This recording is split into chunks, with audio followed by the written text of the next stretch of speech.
గలతీయులకు రాసిన పత్రిక 6వ అధ్యాయం 7వ వచనం నుంచి, మోసపోకుడి, దేవుడు విక్రయింపబడడు, మనుష్యుడు ఏమి విత్తునో ఆ పంటనే కోయును. ఎలాగనగా తన శరీరేచ్ఛలను బట్టి విత్తువాడు తన శరీరము నుండి క్షయమను పంట కోయును, ఆత్మను బట్టి విత్తువాడు ఆత్మ నుండి నిత్య జీవమను పంట కోయును. మనము మేలు చేయుట యందు విసుకక యుందుము, మనము అలయక మేలు చేస్తమేని తగిన కాలమందు పంట కోతుము. అర్థమైందా? 7వ వచనంలో పంట అనే మాట కనిపిస్తుంది, మళ్ళీ 9వ వచనంలో పంట అనే మాట కనిపిస్తుంటుంది. హల్లెలూయా, హల్లెలూయా. అలా చెప్తాం, పంట పంట. అయితే మోసపోకుడి, దేవుడు వెక్కిరింపబడడు, మనుష్యుడు ఏమి విత్తునో ఆ పంటనే కోయును. ఎలాగనగా తన శరీరేచ్ఛలను బట్టి విత్తువాడు తన శరీరము నుండి క్షయమను పంట కోయును, ఆత్మను బట్టి విత్తువాడు ఆత్మ నుండి నిత్య జీవమను పంట కోయును. హల్లెలూయా. ఆ క్రమంలోనే ఆదికాండం 8వ అధ్యాయం ఆఖరి వచనం 22వ వచనం నేను చదువుతాను, జాగ్రత్తగా గమనించండి. ఆదికాండం 8వ అధ్యాయం 22వ వచనం, భూమి నిలిచి ఉన్నంత వరకు అని చెప్తాం. భూమి నిలిచినంత వరకు, భూమి నిలిచి ఉన్నంత వరకు అంటే ఏమని? ఇప్పుడు కూడానా టుడే టుమారో భూమి నిలిచినంత వరకు అని అంటే as long as earth remains.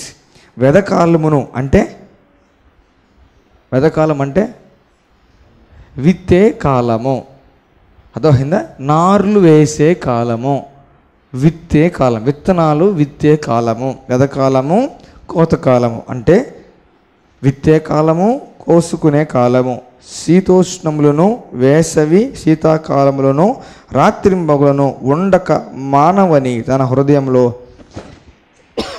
అనుకునేను. ఎవరు అనుకున్నారు? ఎక్కడ అనుకున్నాడు?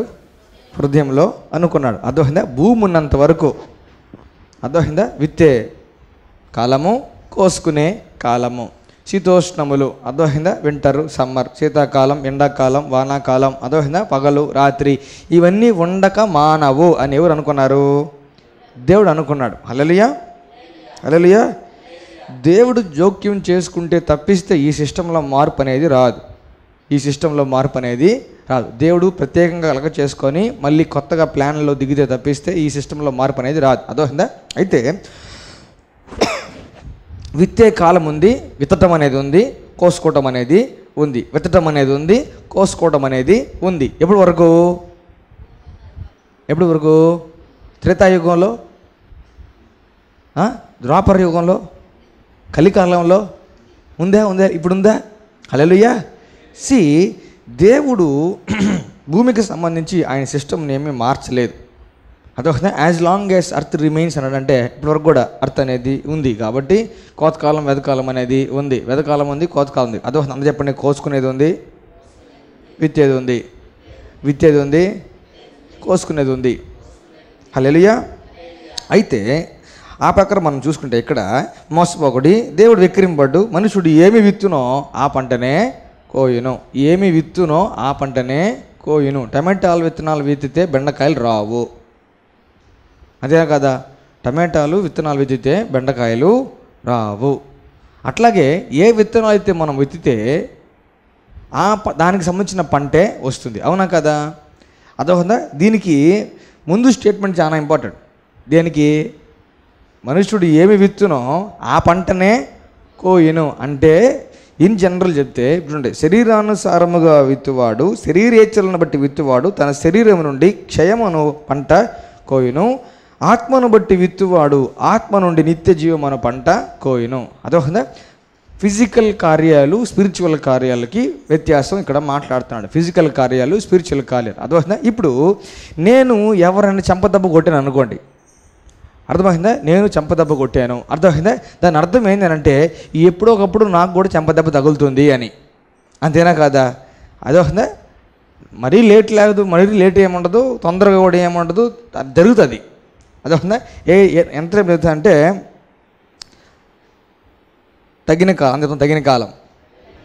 కాలం అంటే డ్యూ సీజన్ అన్నమాట. అందరి తొందరలో ఉంది అంటాం కదా, అట్లా. అదొక నీకు ఉందిలే తొందరలో అంటారు కదా.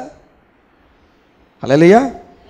ఇప్పుడు అలాగే నేను ఎవరన్నా దూషించాను అనుకోండి, నేను శరీరేచ్ఛను బట్టి నేను దూషించాను అనుకోండి, నేను తిట్టాలి, ఇంకా అదే పనిగా తిట్టాలని తిట్టాను అనుకోండి, దానివల్ల ఏమదంటే తగిన కాలంలో నాకు కూడా తిట్లు అనేవి తప్పవు అన్నట్లు. అంతేనా కాదా? ఇప్పుడు నేను ఎవరన్నా కొట్టానంటే నన్ను కూడా ఎవరో ఒకరు, నేను కత్తిపట్టుకొని ఎవరైనా చంపానంటే నేను చంపబడేదానికి ఆస్కారం అనేది ఉంది. నేను ఎవరైనా వెక్కిరించానంటే ఏమవుతుంది? నేను ఏమైనా వెక్కిరించానంటే అర్థమైంది, తిరిగి ఏమొస్తుంది? నాకు కూడా వెక్కిరింపు అనేది వస్తుంది. ఫర్ ఎగ్జాంపుల్ చెప్తే, మా కాలేజీలో ఫ్రెండ్ ఉండే, మా అందరూ ఉంటే, మా క్లాస్లో ఒక అబ్బాయిని అర్థమైందా, బాగా జిమ్కి వెళ్తూ బాగా ఉస్తాదులాగా తయారాడు అన్నట్లు. ఉస్తాదులాగా తయారై కొన్నాళ్ళ తర్వాతకి మంచిగా ఊరి మీద పొట్టొచ్చేసింది. పొట్టొచ్చేసిన తర్వాతకి నేను అద్దె పని కట్టుకొని ఎక్కిరించేవాడిని అనమాట. అద్దె పని కట్టుకొని ఎక్కిరించేవాడిని. అర్థమైందా? నువ్వు వాడికి హ్యూమిలేట్ అయిపోయాడు, ఇంకా నామోషి అయిపోయింది అన్నట్టు. వీడు నన్ను అదే టాపిక్ మీద హెల్ప్ చేస్తానని చెప్పేసి, రేపు నువ్వు ఆ టాపిక్ ఎత్తేవాడు నేను కొడతాను అన్నట్టుగా అనేవాడు అనమాట. నేను ఎక్కిరిస్తానే ఉండేది, నీకు పొట్ట చేసిన పట్టే నేను అంకుల్ అనేది అన్నట్లు. అర్థమైందా? కట్ చేస్తే కొన్ని సంవత్సరాలు అయింది. అర్థమైందా? అసలు ఎప్పుడూ ఎక్స్పెక్ట్ చేయింది నా జీవితంలో ఇది జరగదు అని పూర్తిగా నేను నమ్మి ప్రగాఢంగా విశ్వసించింది ఏంటంటే నాకు పొట్ట రాదు అని.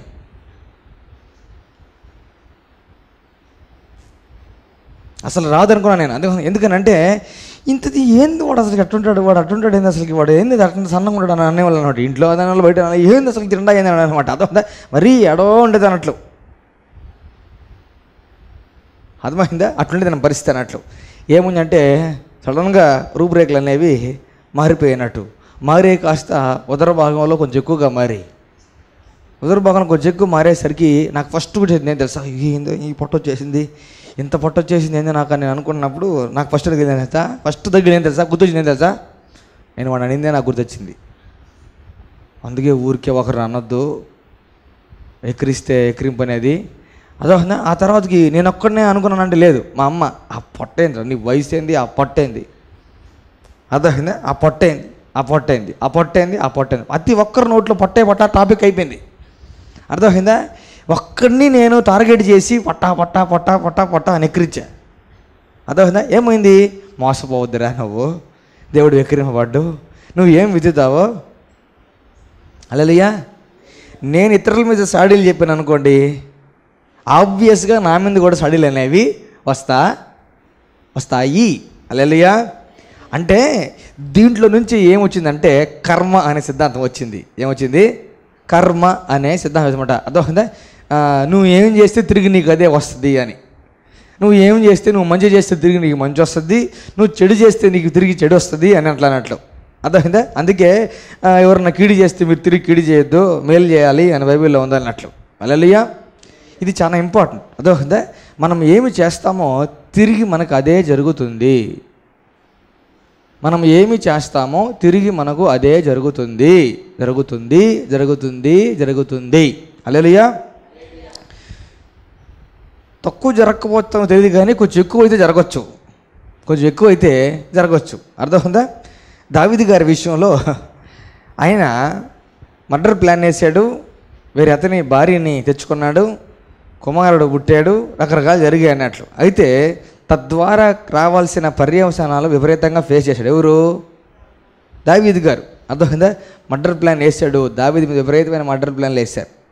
అర్థమైందా? దావీదు మీద విపరీతమైన మర్డర్ ప్లాన్లు వేశారు. అర్థమైందా? సొంత కొడుకు చంపేద్దామని తయారయ్యాడు అన్నట్లు. అర్థమైందా? ఇంట్లో ఒక చావు జరిగింది. అవునా? పసిబిడ్డ. అర్థమైందా? ప్రార్థన చేశాడు, రకరకాలు చేశాడు. ఉరియా రక్తం ఖాళీగా లేదు కదా. ఉరియా రక్తం మాట్లాడుతుంది కదా, బ్లడ్ అనేది మాట్లాడుతుంది కదా. హల్లెలూయా. అయితే this system even works today. తప్పు చేస్తుండే ఎవడు తప్పించుకొని పోలేడు. ఎవరి దగ్గర నుంచి? దేవుడి దగ్గర నుంచి. ఎవరి దగ్గర నుంచి? దేవుడి దగ్గర నుంచి తప్పించుకొని పోలేడు. తప్పు చేసిన ఎవడు దేవుడి దగ్గర నుంచి తప్పించుకొని పోలేడు. హల్లెలూయా.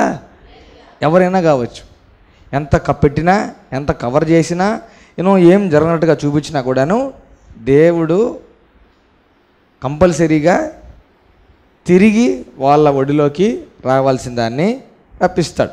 హల్లెలూయా. అందుకే కీడు విషయం కానీ చెడు విషయం కానీ మనం జాగ్రత్తగా ఉండి, సేమ్ నాకు ఇది జరిగే ఆస్కారం ఉంది అని భావించినప్పుడు ఇట్లా నాకు కూడా జరుగుతుంది అనే ఉద్దేశం ఉన్నప్పుడు మనం జాగ్రత్తగా చెడు అనేది, పాడు అనేది, కీడు అనేది ఇతరులకి మనం చేయకూడదు. హల్లెలూయా. ఫర్ ఎగ్జాంపుల్ చూడండి, అర్థమైందా? ఇప్పుడు అక్కడ చూడండి, మనుష్యుడు ఏమి విత్తునో ఆ పంటనే కోయును. ఇది ఎప్పటి వరకు? భూమి ఉన్నంత వరకు. పంట విత్తడం కోసుకోవడం అనేది భూమి ఉన్నంత వరకు జరుగుతుంది. హల్లెలూయా. ఇప్పుడు నేను ఒక 1 అవర్ ఇతరులకి నా పనులన్నీ పక్కన పెట్టి ఒక 1 అవర్ వేరే వ్యక్తికి నేను సహాయం చేశాను. నాకు దాని ద్వారా ఒరిగేది ఏం లేదు. శాలరీకి కాదు, డబ్బులకి కాదు, నా పనులు నా ప్రయారిటీస్ అన్నీ పక్కన పెట్టి వేరే వ్యక్తికి నేను సహాయం చేశాను. ఒక 1 అవర్ సహాయం చేశాను. అర్థమవుతుందా? ఆ సహాయం అనేది తిరిగి నాకు కంపల్సరీగా వస్తుంది. హల్లెలూయా. ఆ సహాయం అనేది తిరిగి నాకు కంపల్సరీగా వస్తుంది. అందుకే కొందరు ఏమంటారంటే, పగ తీర్చుకోమంటే వాడు పాపాన వాడు పోతాడులే అంటారు. అవునా కదా? వాళ్ళ పాపాన వాళ్ళే పోతారులే అని. చేసిన దాన్ని కంపల్సరీగా ప్రతిఫలం అనేది వస్తుంది, దాని తగ్గట్టుగా వాళ్ళే అనుభవిస్తారులే, మనం ఎందుకు చేతులు మట్టి చేసుకోవడం అన్నట్లుగా అంటారు. అవునా కదా? ఇప్పుడు చూడండి, కంపల్సరీగా ఏం చేస్తే తిరిగి దానికి ఎగ్జాక్ట్గా అట్లనే చేయడం అనేది కంపల్సరీగా జరుగుతుంది అనమాట. ఇప్పుడు చూడండి, దీనికి ప్రీఫేస్ డైలాగ్ ఏంటంటే, దీనికి ముందు మాట దేవుడు ఏం చెప్పాడంటే, మోసపోకుడి, దేవుడు ఒకసారి వెక్కిరించి చూపించండి. మామూలుగా వెక్కిరించడం అంటే ఎక్కిరిస్తారు. ఎక్కిరించడం అంటే ఎట్లా ఎక్కిరిస్తారు? అందరికి వెక్కిరించడమే రానట్టు, మేము పుట్టినప్పుడు అసలు ఎవరిని ఎక్కిరించలేదు, పుట్టినప్పటి నుంచే మేము అసలు ఇంత తయారైపోయినాము అని అట్లా పెట్టినారు అందరి ఫేస్లో. ఎక్కిరించడం తెలియదా మీకు? అదే తెలీదా? జీవన్కి అసలు తెలియదంట. మీటింగ్ అయిపోయినా కారులో సీసీ కెమెరా పెడితే అప్పుడు తెలుస్తుంది లోపల అన్నట్లు. అర్థమైందా? మాక్ చేయడం అన్నట్లు, వెక్కిరించడం. ఇప్పుడు నేను ఆ వ్యక్తిని ఎక్కించాను, నీ పొట్ట ఎక్కిరించాను, చూసారా? దాన్ని వెక్కిరింపు అన్నట్లు. అది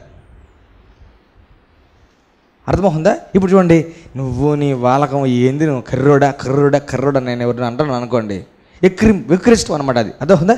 కించపరిచి మాట్లాడడం, హీనపరిచి మాట్లాడడం అన్నట్లు. అర్థమవుతుందా? ఆ ఫ్యాక్టర్ని బట్టి ఆ వ్యక్తి నన్ను కించపరిస్తే ఇంకో ఫ్యాక్టర్ని బట్టి ఇంకొకరు నన్ను కించపరుస్తారు. అర్థమవుతుందా?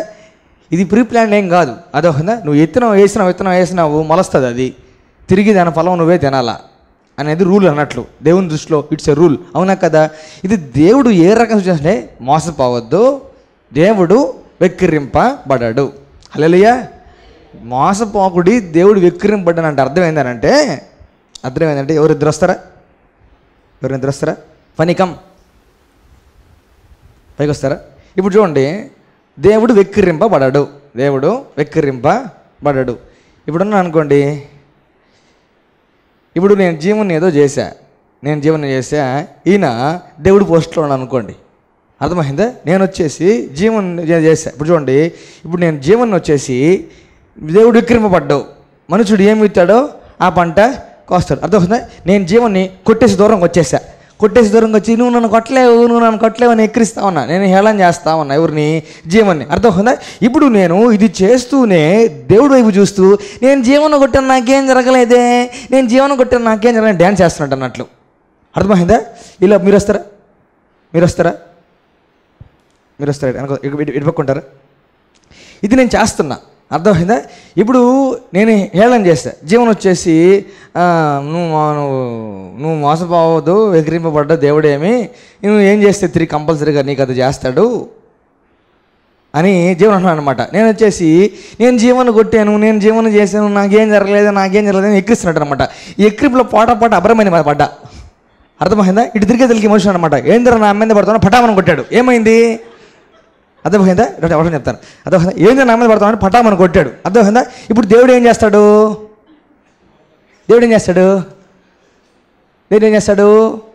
అంటే దేవుడిని మనం వెక్కిరించలేమన్నమాట. నువ్వు కోతకాలం అన్నావే, నువ్వు వెతకాలం అన్నావే, కీడు చేస్తే మళ్ళీ కీడు వస్తున్నావే, నాకు రావట్లేదే అని ఎక్కిరించేదానికి ఆస్కారమే లేదు. దేవుడు వెక్కిరింపబడాడు అసలుకి. We cannot humiliate God, we cannot mock God. Hallelujah. అదొకదా, it's a dangerous thing to mock God. దేవుణ్ణి హేళన చేయడం అనేది చాలా డేంజరస్, ప్రాణాపాయ స్థితి. హల్లెలూయా. అంటే ఇప్పుడు దేవుళ్ళు రియాక్షన్స్ ఏం మారు. నాకేం జరగలేదే, నేను కీడు చేసినా, నేను దొంగతనం చేసినా, నాకేం జరగలేదు. ఇప్పుడు నేను ఒక 1000 రూపాయలు నొక్కేసా, గవర్నమెంట్తో వేరే వాళ్ళతో ఎవరితో 1000 రూపాయలు నొక్కేసా, గమ్మగా పెట్టేసుకున్నాను అనమాట. అర్థమైందా? నొక్కేసాను అన్నట్లు. నేను నొక్కేసాను, నాకు డబ్బులు నా దగ్గరే ఉన్నాయి, నేను తిన్నానే వాటిని, నేను బాగా అనుభవించాను, నేను మంచి బట్టలు కొనుక్కున్నాను, లేకపోతే ఇంక వస్తువు కొనుక్కున్నాను, నాకేం కాలేదు అని చెప్పేసి నేను దేవుని చూసి ఎగ్గిస్తాను అన్నమాట. దగ్గు వస్తుంది నాకు, నెల అయింది, దగ్గు రావడం స్టార్ట్ అయింది అంటున్నాను. నేను హాస్పిటల్లో చూపించుకోకూడదయ్యా అని అన్నారు ఎవరో ఒకరు. దగ్గు వస్తున్నాయి, వెళ్ళి డాక్టర్ దగ్గరికి వెళ్ళిన తర్వాత డాక్టర్ చూశాడు, ఎక్స్రే తీపించుకోవాలి, ఊపిరితిత్తులు కొంచెం నెమ్మది ఉంటుంది చెప్పారనమాట. ఎక్స్రేకి ఎంత అవుతుంది? 650. ఎంత? 650. డాక్టర్ తెలిసినాడైతే కమిషను తగ్గుతుంది, లేకపోతే తగ్గదు. 650. మాత్రలు బాగా నెమ్మెక్కువ ఉంది. యాంటీబయాటిక్ ఒక షీట్ 10 మాత్రలే 200 రూపాయలు. 850. అక్కడ కాకతుందా? పెయిన్ కిల్లర్ తీసుకోవాలి, వంటకి కలిసి తీసుకోవాలి, అది తీసుకోవాలి, ఇది తీసుకోవాలి, బిల్లు 1000 దాటింది అనమాట. అప్పుడు దేవుడు ఏం చేస్తుంటాడు? గొర్రె కదరా నువ్వు, నన్ను ఎక్కిరిస్తావా నువ్వు అంటాడు దేవుడు. హల్లెలూయా. అంటే దేవుడు ఎక్కిరింపడం అనేది జరగదనమాట. ఎందుకని? ఆబ్వియస్గా ఎవరు తప్పించుకోలేరు ఈ సిస్టమ్ని అని. Thank you. ఎవరు తప్పించుకోలేరు ఈ సిస్టమ్ని అని, అంతేనా కదా? జరిగితే అందుకే దీంట్లోంచి కర్మ అని సిద్ధాంతం వచ్చింది. మనం వీడియోస్ చూస్తే ఇన్స్టెంట్ కర్మ అని ఉంటుంది అనమాట. ఎవరో బండి కొట్టేసిపోతాడు అనమాట, ఫాస్ట్గా బండి కొట్టేసి వెళ్ళిపోతాడు అనమాట. కొంచెం ముందుకు వెళ్ళిన తర్వాత ఎరగబడతాడు, కొంచెం ముందుకు వెళ్ళిన తర్వాత పడిపోతాడు అన్నట్లు. అదోనా ఈ వీడియోస్ రకరకాలు కనిపిస్తుంది. ఇన్స్టెంట్ కర్మ అన్నట్లు. వేరే వాళ్ళ కింద కుర్జీ దిగు ఈడు పడతాడు చూసారా? ఇవన్నీ అన్నట్లు. కుర్జీ తీసేసి వాడు పడిపోయిన తర్వాత వాడిని చూసి ఎక్కిరిస్తూ ఉంటాడు అనమాట. దేవుడు ఇంకా గమ్ముగా ఉండడు. అర్థమైందా? ఇది ఖచ్చితంగా జరుగుతుందా? మోసపోకుడి దేవుడు ఎక్కిరింపడు. అదొకదా, నేను ఇది చేసాను నాకేం కాలేదే, నేను చాలామందికి అన్యాయం చేసాను నాకేం కాలేదే అని అనుకోవడానికి ఏం లేదనమాట. అదొకదా. అయితే కొంతమందిని చూసి దావీదు గారు చూసి, ఏంది ప్రభా, కిడు చేసేవాళ్ళు, హాని చేసేవాళ్ళు, మోసాలు చేసేవాళ్ళు, దగులుబాజితనంగా బతికేటోళ్ళు ప్రభా, వాళ్ళు హ్యాపీగా ఉన్నారు, సుభిక్షంగా ఉన్నారు, వాళ్ళకి ఏం కావట్లేదు, దర్జాగా ఉన్నారు, కష్టాలు నాకే వస్తాయనంటే నాకు అర్థమైంది తర్వాత నిశ్చయంగా కాలు జారు చోటనే దేవుడు వాళ్ళని పెట్టున్నాడు. అదోహదా, హఠాత్తుగా వాళ్ళకి అపాయం అనేది కలుగుతుంది, అది వాళ్ళకి తెలియట్లేదు అని క్లారిటీ ఎవరికి వచ్చింది? దావీదు దగ్గరకు వచ్చింది. ఎవ్వరు కూడా దేవుడి న్యాయస్థానానికి సంబంధించిన చెల్లుబాటు అనే దాన్ని తప్పించుకోలేరు. హల్లెలూయా. చిన్నప్పుడు ఇంట్లో మనం కొట్లాడుకుంటూ ఉంటాం, పిల్లలందరూ తోబుట్టులు కొట్లాడుకుంటారు అన్నమాట. అర్థమైందా? ఇప్పుడు మా చెల్లి నన్ను కొట్టింది అనుకోండి, 2 దెబ్బలు అంతా వేసేసి అనుకోండి, ఊర్లో 2 దెబ్బలు వేసింది అనుకోండి, నేను బాగా గుర్తుపెట్టుకో 2 కుట్టున్నావు అంటాం కదా, బాగా గుర్తుపెట్టుకో 2 సార్లు కుట్టున్నావు. అర్థమైందా? మళ్ళీ ఎప్పుడన్నా రివర్స్ దెబ్బ 2 వేసి నువ్వు మన కొట్టిలా 2 నువ్వు 2 సార్లు కొడితే దానికి చెల్లు అర్థమైందా? ఇంకా మళ్ళీ కొత్తగా ఫ్రెష్ ఫైట్ స్టార్ట్ అయితే తప్పిస్తే కొత్తగా మళ్ళీ చెల్లు అనేది రాదనమాట. అవునా కదా? ఈ చెల్లు అని ఉంటుంది. అర్థమైందా? ఈ చెల్లు అనేది చాలా బ్రహ్మాండంగా చేస్తారు దేవుడు. చెల్లుబాటు అనేది బ్రహ్మాండంగా చేయిస్తారు దేవుడు. హల్లెలూయా. కొంచెం కొసురుతోనే దేవుడు చెల్లుబాటు అనేది బాగా జరిపిస్తాడు అనమాట. ఎందుకు అని చెప్పానంటే, అట్లా మాట్లాడి మనము దేవుణ్ణి వెక్కిరించలేము. ఎట్లా మాట్లాడి, నేను ఇది చేసేనే, నన్ను కీడు చేసే నాకు కీడు రాలేదే అని దేవుడికి మనం వెక్కిరించలేము, చెప్పలేమన్నట్లు. అర్థమైందా? అది ప్రిన్సిపల్ అయినప్పుడు, అది దేవుని దగ్గర ఉండే సత్యం అయినప్పుడు, నేను నీ రాజ్యంలో నీ పని కొరకు విత్తాను, నాకేం రాలేదే అని అంటే ఆ మాట చెప్పి దేవుడిని మనం వెక్కిరించలేము. హల్లెలూయా. నేను విత్తానే, ఏం విత్తితే ఆ పంట ఏమవుతుంది? కంపల్సరీగా కోసుకోవాల్సి ఉంటుంది, అంతే, వేరే ఆప్షన్ లేదు, కోసుకోవాల్సిందే, జరగాల్సిందే. ఇప్పుడు చూడండి, కీడు అంత కరెక్ట్గా పక్కాగా ఏం తప్పులు పోకుండా జరగగలిగినప్పుడు, నేను కీడు చేసి తిరుగు ఏం తప్పులు లేకుండా కీడు మళ్ళీ నాకు జరగగలిగినప్పుడు, ఈ సిస్టంలో దేవుడు వెక్కిరింపబడని దేవుడుగా ఉన్నప్పుడు, నేను మంచి విత్తనాలు విత్తి పంట కోసుకునే విషయంలో కూడా దేవుడు ఏమి వెక్కిరింపబడడు. హల్లెలూయా. నేను విత్తున్నాను నాకు రాలేదు అని అంటే అసలే తమాషాలే, దేవుడి దగ్గర తమాషా లేదు. అర్థమవుతుందా?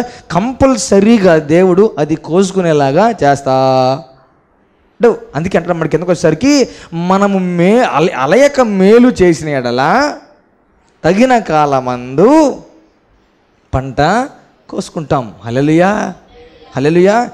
గలతీయులకి శరీర కార్యాలకు ఆత్మకార్యాలకు సంబంధించి వ్యత్యాసం మాట్లాడి చెప్పాడు, కానీ ఇట్స్ ఎ స్పిరిచువల్ ప్రిన్సిపల్. అదొక ఆత్మీయమైన ప్రమాణం. అర్థమవుతుందా? కంపల్సరీ ఇది చేస్తే ఇది జరుగుతుంది, ఇది చేస్తే ఇది జరుగుతుంది అనేది it's a spiritual principle. It's a law in the sight of God. కంపల్సరీగా అట్లా జరుగుతుంది. హల్లెలూయా, హల్లెలూయా. ఇప్పుడు చూడండి, నేను ఎవరినన్నా గాయపరుస్తూ మాట్లాడి అమ్మయ్యా నేను బాగా మాట్లాడాను, ఫీల్ అయ్యారు, హర్ట్ అయ్యారు అని అనుకోండి, కంపల్సరీగా వేరే వాళ్ళు ఏదో మాట్లాడే దాన్ని బట్టి నాకు గాయం అనేది తగులుతుంది, నేను బాధపడేది కంపల్సరీగా జరుగుతుంది. హల్లెలూయా. దేవుడు విక్రమట్టు గుర్తు చేస్తాడు కూడాను. నిన్ను ఆ రోజు అట్ట అనమన్నారు, నీకు ఒక రూలు వాళ్ళకి ఒక రూలా, నువ్వేమో వేరే వాళ్ళు అనొచ్చా, వేరే వాళ్ళు నేను అనకూడదా? నువ్వు వాళ్ళంటే వాళ్ళు ఫీల్ అయిపోవచ్చు, కానీ వేరే వాళ్ళు ఏమంటే కానీ నువ్వు ఫీల్ అయిపోకుండా ఉంటావా? అదే దేవుడు విక్రమపడేదానికి ఆస్కారమే లేదు. We cannot mock God. Hallelujah, hallelujah, hallelujah, hallelujah. ఒక ఆయన అన్నట్టు దేవుడు లేడు, దేవుడు లేడు, దేవుడు లేడు, దేవుడు లేడు అని చెప్పేసి పెద్ద పెద్ద మీటింగ్లు పెడితే తిరగతా చేస్తా ఉన్నంట. దేవుడు లేడు, దేవుడు లేడు, దేవుడు లేడు అని చెప్పి తిరగతా చేస్తే ఏదో అంటా ఉన్నమాట. ఆయన పెద్ద ప్రొఫెసర్ అయిపోయాడు. ఆయన పెద్ద ప్రొఫెసర్ అయిపోతే నేను ఒక బుక్ రాశాను, ఆ బుక్లో అంతా చెప్పున్నాను, అది ఇది అని మాట్లాడుతానంట. అదోనా సార్ ఏ బుక్లో ఏ పేజ్ చెప్పారనంట ఎదురుగా మాట్లాడే ఇంకొక ఆయనకు కూడా తెలియదు, ఊరికి అడగాలి కాబట్టి అడిగాడు. అదోనా చదివేదానికి నువ్వు ఏం రాస్తున్నావు, ఏం చెప్పి చూద్దాం అని అంటే ఆయన పలానా బుక్లో పలానా దగ్గర అని చెప్పేదానికోసం ఆ బుక్ గుర్తురాల. ఆ బుక్ గుర్తు తగ్గుకుంటే ఓ మై గాడ్ అన్నాడు. ఏమన్నాడు? ఓహ్ గాడ్ అన్నాడు అనమాట. ఆయన దేవా అన్నాడు అనమాట. దేవుడే లేదంటాడు, దేవా అంటాడు. ఏంది? ఎక్కిరింపబడ్డ దేవుడు. హల్లెలూయా, హల్లెలూయా. దేవుడు చాలా సిల్లిగా ఆ ఫౌల్ ప్లాన్స్ని తిప్పి కొట్టేస్తాడు. అది పెద్ద లెక్క కాదు దేవుడికి. హల్లెలూయా. ఇప్పుడు కీడు విషయంలోనే అంత పక్కాగా రిటర్న్ అనేది జరుగుతున్నప్పుడు, రిటర్న్ అనేది వస్తున్నప్పుడు, రిటర్న్ అనేది మనకు జరుగుతున్నప్పుడు, మేలు విషయంలో, మంచి విషయంలో, విత్తిన దాని విషయంలో కంపల్సరీగా పంట వస్తుందా రాదా? హల్లెలూయా, హల్లెలూయా. అంటారు కదా, ఇప్పుడు నా బల్లి పడింది బదులు ఏమనైద్దా బల్లి పడింది ఏమనైద్దా అనే భయం ఉంటుంది కదా. అదే కదా, బల్లి పడితే తద్వారా ఏమేమి జరుగుతుందో ఆ పర్యవసానాలకు భయం వేసి అడతారు అన్నట్లు. నేను ఇట్లా అన్నాను ఏమైనా అయిద్దా అంటే ఎందుకు అవుతుంది? అర్థం. అట్లే నేను విత్తాను ఏమైనా ఏమో వస్తుంది, పంట వస్తుంది. హల్లెలూయా. నేను డబ్బులు 500 ఇచ్చాను బ్రదర్ వస్తుందా, అవుతుంది అంటే కంపల్సరీగా వస్తుంది. హల్లెలూయా. ఈ విషయాన్ని బట్టి మనం షూర్గా ఉండాలి. విత్తిన దాన్ని కోసుకునేలాగా దేవుడు చేస్తాడు.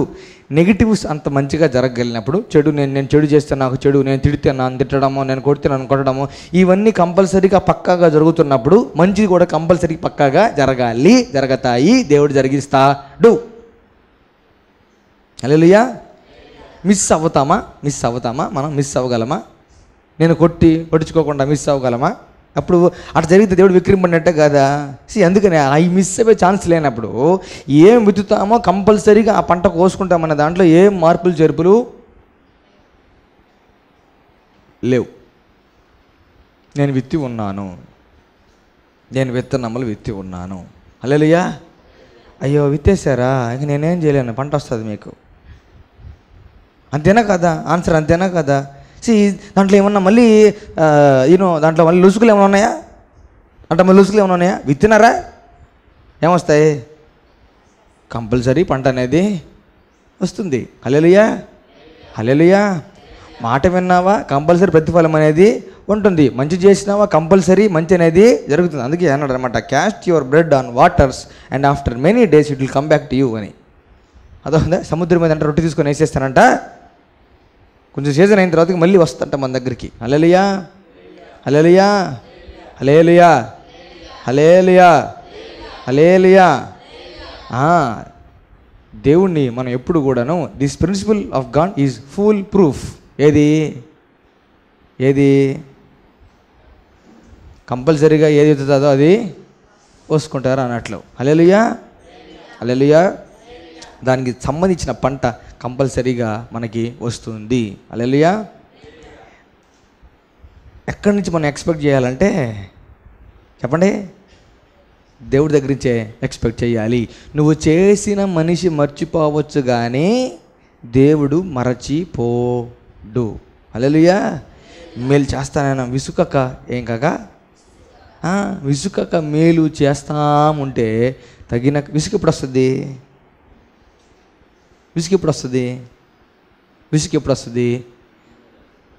అదే చేస్తా ఉన్నాం, ఏం రావట్లేదే, ఏమొస్తుంది? విసుగు అనేది వస్తుంది. Hallelujah, hallelujah.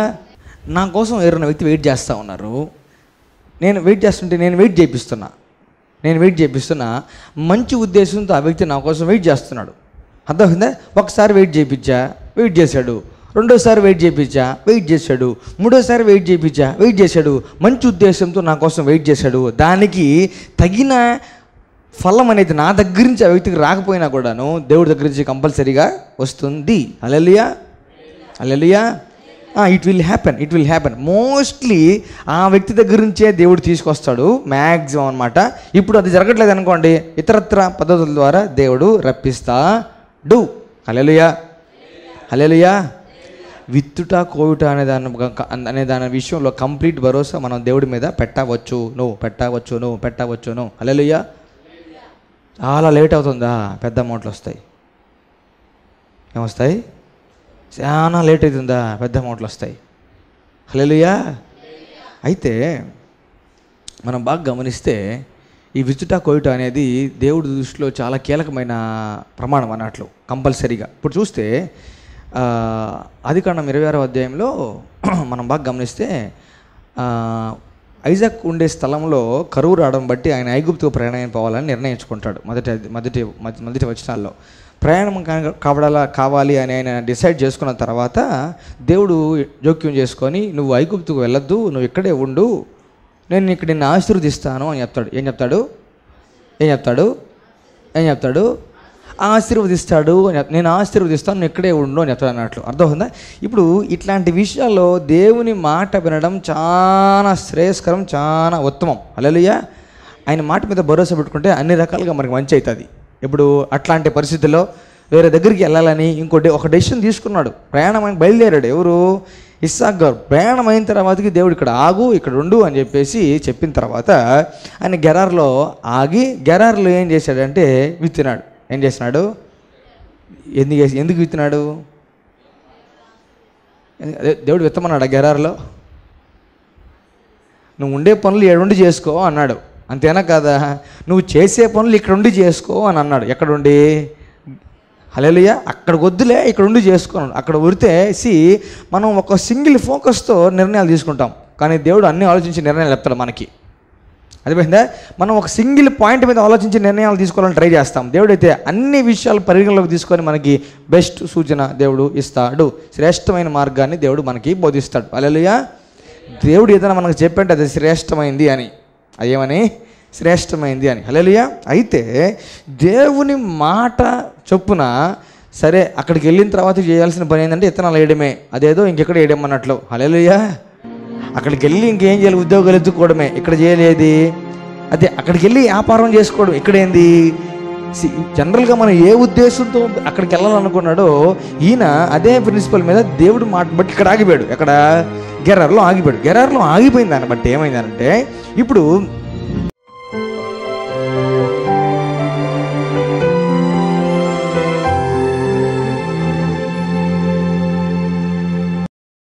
రెక్స్టన్స్ in Christ ministries వారు నిర్వహించు ప్రతి ఆదివారం 2 ఆరాధనలు.